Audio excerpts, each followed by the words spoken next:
میں ادھر گیا ہوا تھا بڑی دور پنجاب کے ایک شہر میں، تو ایک صاحب مجھے کہنے لگے کہ میری 21ویں سالانہ محفل ہے۔ میں نے کہا آپ نماز پڑھتے ہیں؟ کہتے نہیں۔ تو میں نے کہا محفل کا کیا معنی رکھا ہوا ہے آپ نے؟ یہ کیا ہے، رسم ہے؟ فلاں بہت بڑے عالم کو میں نے بلایا، فلاں کو بھی بلایا، فلاں نعت خامی کو، یہ کیا ہے؟ اگر تو نمازی نہیں آج تک، اس کو کیا سمجھتا ہے تو؟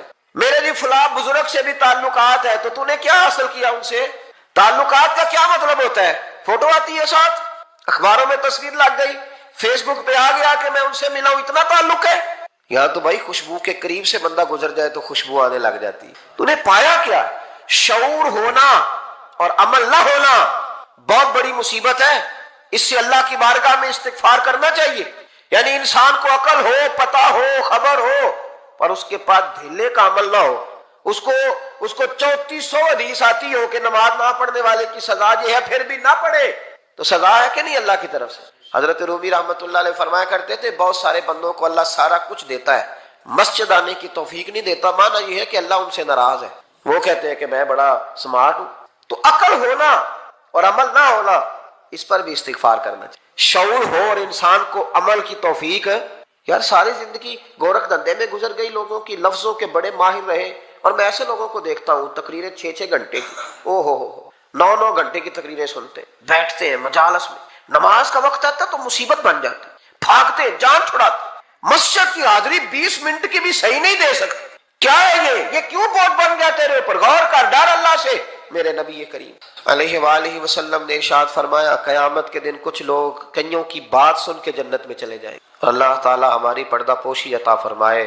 کہا کچھ تبلیغیں کرنے والے دوزخ کے دروازے پہ کھڑے ہوں گے تو وہ جنتی کہیں گے کہ مولانا پیر صاحب ہم تو آپ کی بات سن کے جنت میں جا رہے ہیں، تو آپ یہاں کیوں کھڑے ہیں؟ تو وہ کہیں گے ہائے افسوس، میں کہتا تو رہا پر عمل نہ کر سکا۔ میں عمل، اس سے مراد صرف ممبر پہ بیٹھنے والا مولوی نہیں، اس سے ہر وہ شخص مراد ہے جو نصیحتیں تو بڑی کرتا ہے لیکن خود عمل وہ بہت بڑا الفاظ کا ذخیرہ رکھتا ہے، پر عمل کے لیے 2 سجدے بھی صحیح طریقے سے دے سکتا، پھر وہ استغفار کرے، پھر وہ اللہ کی بارگاہ میں معافی مانگے، پھر وہ توبہ کرے۔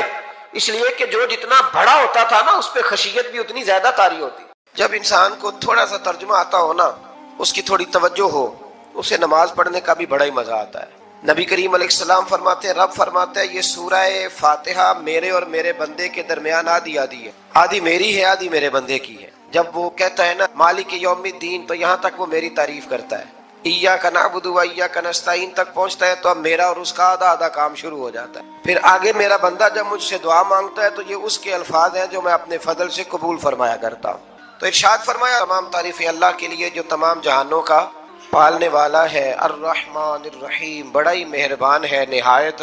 یہ رحمان مبالغے کا صیغہ ہے، یعنی اتنا رحم کرنے والا کہ جتنا کوئی اور رحم نہ کر سکے، اس لیے اللہ ہی رحمان ہو سکتا ہے، بندہ کوئی رحمان نہیں ہو سکتا۔ بندے کو رحیم کہا جا سکتا ہے، نبی پاک رحیم ہے لیکن رحمان نہیں ہے، اس لیے کسی بھی انسان کا نام رحمان نہیں ہو سکتا۔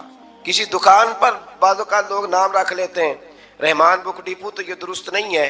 بندے کا نام رحمان نہیں ہو سکتا، عبد الرحمان، اس لیے کہ یہ لفظ رحمان خدا کے علاوہ کسی اور کے لیے بولنا درست نہیں ہے۔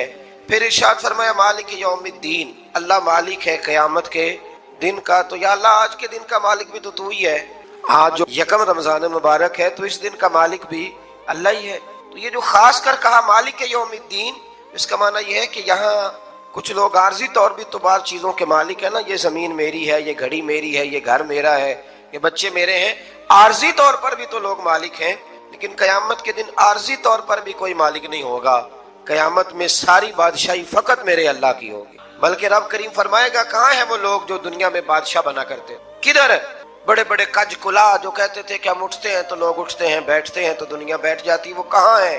جب کوئی نہیں بولے گا تو رب فرمائے گا للہ الواحد القہار، آج ایک رب واحد اور قہار کی ہو۔ پھر ارشاد فرمایا ایاک نعبد و ایاک نستعین، بے شک ہم تیری ہی عبادت کرتے ہیں اور تجھی سے مدد چاہتے ہیں۔ عبادت بھی اللہ کی ہے اور مدد بھی، یہ جو بندوں کے ذریعے بعض اوقات مدد ہوتی ہے تو یہ مدد بھی اللہ کی ہے، یہ مدد بھی اللہ کی ہے۔ یہ کسی بندے نے مائک بنایا ہے جس کی مدد سے آپ تک آواز جا رہی ہے، تو اس کو عقل کس نے دی تھی بنانے کی؟ تو پھر مدد کس کی ہوئی؟ اللہ کی۔ تو دنیا میں کوئی بھی جو مدد کرتا ہے وہ اللہ کے ولی کرے، نبی کرے، پیغمبر کرے، تو وہ مدد کس کی ہے؟ اللہ کی، اس لیے کہ وہ ذاتی طور پر کچھ بھی نہیں کر سکتے۔ اگر اللہ انہیں توفیق نہ دے وہ کسی کی مدد نہیں کر سکتے. تو ایاک نعبد و ایاک نستعین، ہم تیری ہی عبادت کرتے ہیں، تجھی سے مدد چاہتے ہیں. اہدنا الصراط المستقیم، اے اللہ ہمیں سیدھا راستہ دکھا. کون سا راستہ سیدھا ہے؟ کون سا راستہ سیدھا ہے؟ تو اللہ نے خود ہی فرمایا ایسے ہی نہ بھٹک جانا، راستہ سیدھا وہ ہے صراط الذین انعمت علیہم، ان لوگوں کا راستہ سیدھا ہے جن پر اللہ نے انعام فرمایا ہے. اور وہ کون ہے؟ قرآن مجید نے خود فرمایا انعم اللہ علیہم من النبیین والصدیقین والشہداء والصالحین. وہ نبی ہیں، صدیق ہیں، شہید ہیں اور نیک لوگ ہیں. فرمایا اپنی مرضی کے راستے پہ چلو گے تو بھٹک جاؤ گے. رب کی بارگاہ میں سوال کرنا کہ وہ تمہیں نبیوں کے، صدیقوں کے، شہیدوں کے اور نیک لوگوں کے راستے پہ چلائے. غیر المغضوب علیہم ولا الضالین، نہ ان لوگوں کے راستے پہ چلا جن پر تیرا غضب ہوا، اور نہ ان کے راستے پہ چلا جن پر تو ناراض ہوا، جنہیں تو نے گمراہ کیا. ان لوگوں کے راستے پہ نہ چلا بلکہ ان لوگوں کے راستے پہ چلا جن پر تیرا انعام ہوا. یہ جو لوگ ہیں نا مغضوب علیہم ولا الضالین، ایک گروہ یہودیوں کا ہے اور ایک عیسائیوں کا ہے. کہا جا رہا ہے یا اللہ نہ یہودیوں کے راستے پہ چلا اور نہ عیسائیوں کے راستے پہ چلا، ہمیں تو ابوبکر صدیق کے راستے پہ چلا، ہمیں تو عمر فاروق کے راستے پہ چلا، عثمان غنی، مولا علی اور جناب ابو ہریرہ کے راستے پہ چلا. اب یہ سورہ فاتحہ کا تو میں نے مکمل ترجمہ عرض کیا. سورہ بقرہ یہ قرآن مجید کی سب سے بڑی سورہ ہے. ایک حدیث اس کی فضیلت پہ سن لے. نبی کریم علیہ السلام نے فرمایا جس گھر میں سورۃ بقرہ پڑھی جائے نا، فرمایا جن کیا وہاں سے تو شیطان بھی بھاگ جاتا. سورہ بقرہ گھروں میں پڑھیں، یہ سب سے بڑا تعویذ ہے. اگر گھر میں جنات ہوں، کوئی آسیب ہو، اور یہ وہ والا تعویذ ہے جو مدینے والے رسول نے عطا فرمایا ہے. یہ سب سے بڑی سورہ ہے. مفسرین فرماتے ہیں اگر کوئی استدلال کی قوت رکھتا ہو تو ایک 100 چیز کا اللہ نے حکم دیا ہے. بلکہ امام اعظم فرماتے ہیں 100 تھوڑی ہے، میری نظر سے پڑھو تو 1000 چیزوں کا حکم دیا، 1000 سے منع کیا ہے، اور 1000 قسم کی نصیحتیں اللہ کریم نے سورہ بقرہ کے اندر فرمائی ہیں. اس سورہ مبارکہ کا جو پہلا رکوع ہے نا، اس میں جو سب سے پہلی آیت ہے وہ ہے الف لام میم. ان کو کہتے ہیں حروف مقطعات. پہلا لفظ ہی جب کوئی قرآن مجید کا پڑھتا ہے نا، بہت بڑا عالم فاضل، بہت بڑا محدث، تو اسے یہ کہنا پڑتا ہے کہ میں نہیں جانتا، اللہ جانتا ہے یا اللہ کا رسول جانتا ہے. الف لام میم کا معنی ہم نہیں جانتے، اللہ جانے یا اللہ کا رسول جانے، یا جس کو وہ دونوں بتا دیں وہ جانتا ہے، ورنہ یہ اللہ اور اس کے رسول کا راز ہے. یہ آگے ارشاد فرمایا ذالک الکتاب لا ریب فیہ، یہ وہ عظیم کتاب ہے جس میں شک کی کوئی گنجائش نہیں ہے. ھدی للمتقین، یہ ہدایت ہے پرہیزگاروں کے لیے. سوال یہ ہوتا تھا کہ یا اللہ جو متقی پرہیزگار ہیں وہ تو پہلے ہی ہدایت پہ ہیں، تو قرآن بھی اگر انہیں ہدایت دے گا تو پھر جو گنہگار ہیں ان کی ہدایت کہاں ہے؟ تو اس آیہ مقدسہ کا معنی مفسرین نے یہ بیان فرمایا ہے کہ مطلب اس کا یہ ہے کہ قرآن ہدایت دیتا سب کو ہے، لیکن اس سے ہدایت حاصل متقی لوگ کر. بارش برستی ہے نا سب جگہوں پہ، لیکن اگر کسی نے فرش کرایا ہو، ٹائلیں لگوائی ہو، تو وہاں پھل پھول اگ سکتے ہیں، سبزہ اگ سکتا ہے. اس کے لیے زمین کا زرخیز ہونا شرط ہے. قرآن مجید سب کو ہدایت دیتا ہے، لیکن قرآن مجید سے ہدایت لیتے وہ ہے جنہیں اللہ نے تقوی والا دل عطا فرمایا ہے، ڈرنے والا دل دیا. آگے جو آیات ہیں نا 5، ان میں اللہ تبارک و تعالی نے متقی لوگوں کی فضیلت بیان کی ہے، نشانیاں بیان کی ہیں کہ وہ کون ہوتے ہیں. ان میں پہلا ارشاد فرمایا کہ متقی وہ ہوتا ہے جو غیب پہ ایمان لے آتا ہے، اس چکر میں نہیں پڑتا کہ آنکھوں سے دیکھوں گا تو مانوں گا. اور دوسرا فرمایا متقی وہ ہوتا ہے جو نماز قائم کرتا ہے اور اللہ کے دیے ہوئے رزق سے اللہ کے راستے میں خرچ کرتا ہے.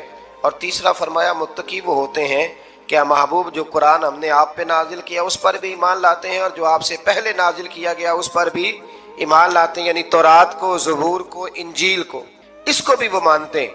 اور پھر اللہ کریم نے فرمایا اولئک علی ھدی من ربہم واولئک ھم المفلحون. یہ جو لوگ ہیں نا غیب پر ایمان لانے والے، نماز پڑھنے والے، زکوٰۃ دینے والے، پچھلی کتابوں کو بھی ماننے والے، نبیوں کو بھی ماننے والے اور رسول پاک پر ایمان لانے والے، فرمایا یہ وہ لوگ ہیں جو اللہ کی طرف سے ہدایت پر ہیں، اور یہ وہ لوگ ہیں جو دنیا میں بھی کامیاب ہو جائیں گے اور آخرت میں بھی کامیاب ہو جائیں گے. پھر آگے نا اللہ تبارک و تعالیٰ نے کفار کا ذکر فرمایا ہے 3 آیات کے اندر. مومن کے بعد دوسرا درجہ کس کا ہے ذکر میں؟ کافر کا. پہلے بات ہوئی 5 آیات میں مومنوں کی، اب 3 آیات میں ذکر کیا گیا پکے کافروں کا. مومن وہ ہوتا ہے زبان سے بھی اللہ اور اس کے رسول کو مانے، ان کی لائی ہوئی چیزوں کو مانے اور دل سے بھی تسلیم کرے. اور کافر وہ ہوتا ہے کہ جو نہ زبان سے مانتا ہے اور نہ ہی دل سے تسلیم کرتا ہے. پھر اللہ تبارک و تعالیٰ نے 13 آیات کے اندر، 3 آیتوں میں کافروں کا ذکر کیا اور 13 آیات کے اندر پھر منافقین کا ذکر فرمایا ہے. منافق کس کو کہتے ہیں؟ منافق اس کو کہتے ہیں جو زبان سے تو دعوے اونچے اونچے کرتا ہے ایمان کے، لیکن اس کے دل میں ایمان موجود نہیں ہوتا. آپ حیران ہوں گے، یہیں پہ بات کو ذرا غور سے سمجھیں کہ مومنوں کا ذکر 5 آیات میں اور کفار کا 3 آیات میں، پکے کفار کا، اور منافقین کے لیے اللہ نے اگلے ہی رکوع میں 13 آیات بیان فرمائی. 13. یہ خطرناک گروہ ہے منافقین، یہ خوفناک لوگ ہیں. یہ وہ چھپی ہوئی بیماری ہے کہ جس کو پکڑنا تھوڑا مشکل ہے. کچھ بیماریوں کو ڈاکٹر کہتے ہیں نا، یہ خاموش قاتل ہے، قتل کر دیتی ہے پر پتہ نہیں لگنے دیتی. اسی طرح منافقین کا ٹولہ ہے. قرآن مجید کہتا ہے ان منافقین کے بارے میں، وَمِنَ النَّاسِ مَن يَقُولُ آمَنَّا بِاللَّهِ وَبِالْيَوْمِ الْآخِرِ وَمَا هُمْ بِمُؤْمِنِينَ. اے محبوب، کچھ لوگ کہتے ہیں ہم اللہ اور آخرت پر ایمان لائے، لیکن وہ ایمان لانے والے نہیں ہیں. تو جب رب کہتا ہے نہیں ہے، آج کسی کو کہہ دیا جائے نا کہ وہ بندہ جھوٹا کلمہ پڑھتا ہے، اس کی باتیں نہیں بتاتی، تو کہتے ہو آپ ایک کلمہ گو کو برا کہہ رہے ہیں. تو یہاں تو اللہ ان کے کلمے کا بھی اعلان فرما رہا ہے اور ان کے نفاق کا بھی اعلان 13 آیات میں. اور رب فرماتا ہے یخادعون اللہ والذین آمنوا وما یخدعون الا انفسهم وما یشعرون. فرمایا وہ اللہ کو دھوکہ دینا چاہتے ہیں مومنوں کو، حالانکہ نہیں دھوکہ دیتے مگر اپنی ہی جانوں کو، انہیں شعور ہی نہیں. اللہ تبارک و تعالیٰ نے 13 آیات کے اندر، مکہ مکرمہ میں منافق کوئی نہیں تھا جب تک حضور نے ہجرت نہیں کی تھی. کیوں؟ اس لیے کہ وہاں جو کلمہ پڑھتا تھا اسے مار کھانی پڑتی تھی. تو کسی کو کیا مصیبت پڑی تھی جھوٹا کلمہ پڑھ کے مار کھائے.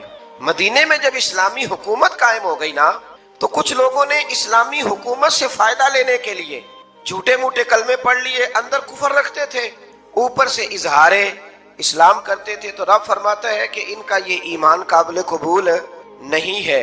تو یا اللہ پھر کس کا ایمان قابل قبول ہے؟ تو اللہ کریم نے فرمایا وَإِذَا قِيلَ لَهُمْ آمِنُوا كَمَا آمَنَ النَّاسُ.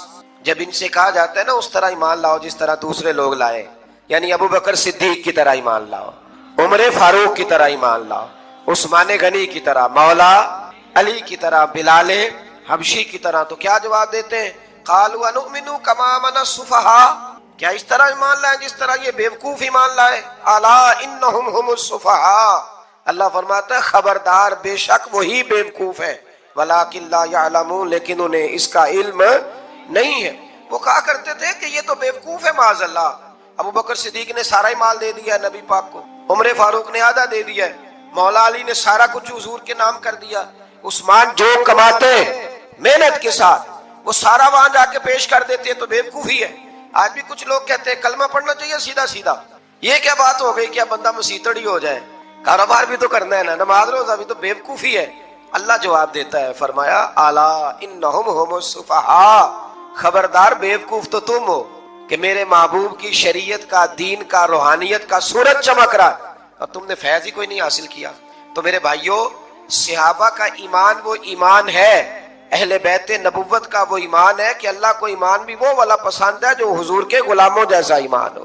اللہ تبارک و تعالیٰ نے منافقین کا ذکر فرمایا تو پھر اللہ کریم نے فرمایا یہ تو وہ بیوقوف لوگ ہیں، اس آدمی کی طرح جو آگ جب پوری جلا لیتا ہے نا، روشنی پھیل جاتی ہے تو پھر اللہ اس کا نور لے جاتا ہے. انہوں نے بھی چلاکیاں کر کے تھوڑا سا ماحول بنایا تھا تو اللہ نے ان کے سارے پردے کھول دی. ان کے پاس کچھ باقی بچا، ان کے پردے کھول گئے. رسول کریم علیہ السلام کی بارگاہ میں نا ایک دن ان منافقین نے شرارت کر دی. منافقین نے شرارت کیا کی؟ جب حضور صلی اللہ علیہ وسلم نے فرمایا نا پوچھو جو پوچھنا ہے، تو امام راضی کہتے ہیں یہ پیچھے نمازیں پڑھتے تھے، یہ 313 تھے حضور کے پیچھے. اگر مدینے میں رہ کے منافق ہو سکتے ہیں تو باقی ملکوں میں بھی تو ہو ہی سکتے ہیں نا جی. حضور کے پیچھے نمازیں پڑھتے تھے تو ایک دن کہنے لگے جی یہ کہتے ہیں جو مرضی پوچھو تو ہم پیچھے نمازیں پڑھتے ہیں، ہمارا انہیں پتہ نہیں. جب یہ اعتراض کیا نا حضور کے علم پر، آپ سمجھ لیں کہ حضور کے علم پر اعتراض کرنا طریقہ کس کا ہے؟ طریقہ کس کا ہے حضور کے علم مبارک پر اعتراض کرنا؟ کہنے لگے پیچھے نمازیں پڑھتے انہیں پتہ ہی نہیں. جب یہ کہا تو اللہ کے رسول نے نا، جمعے والا دن تھا، حضور نے فرمایا میرے علم پر اعتراض کرتے ہو؟ 70 بندے نام لے کر اور ولدیتیں لے کر، بلکہ بہت سارے ایسے تھے جنہیں کنفرم ہو گیا کہ ولدیت اصل میں ہے کیا، انہیں طے ہو گیا. حضور کے بے ادب کے لیے یہ طے کرنا بھی مشکل ہوتا ہے نا. طے ہو گیا کہ ولدیت ہے کیا.